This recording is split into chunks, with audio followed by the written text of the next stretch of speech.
È passata ufficialmente questa mattina dalla Procura di Venezia a quella di Udine la competenza riguardo l'omicidio di Eufemia Rossi, la 56enne barista uccisa lo scorso 2 aprile.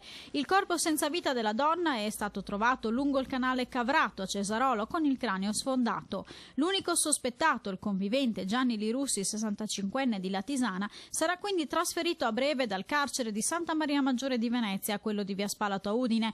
L'uomo, che ha confessato l'omicidio avvenuto la sera prima del ritrovamento, sarà sentito dai carabinieri del nucleo investigativo friulano presumibilmente venerdì.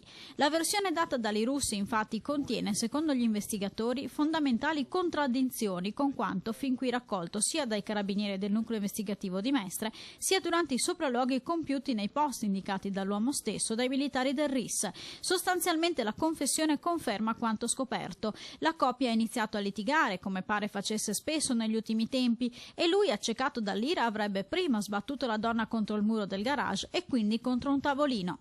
Sempre secondo la sua ricostruzione, Lirussi è quindi uscito lasciandola in una pozza di sangue e una volta rientrato ha messo un sacchetto di nylon e dei cartoni sul corpo, ormai senza vita, della convivente, perché il sangue non sporcasse il pavimento. Successivamente l'ha caricata sull'auto e si è messo a girovagare. Alla fine si è fermato a Cesarolo, secondo lui una scelta questa casuale. Ma alcune cose non combaciano. Non c'è sangue sul muro del garage e perché l'auto portata fino al cimitero, e quindi il mistero su una telefonata fatta ai carabinieri. I tempi poi non coinciderebbero. Ora la palla quindi passa agli investigatori friulani.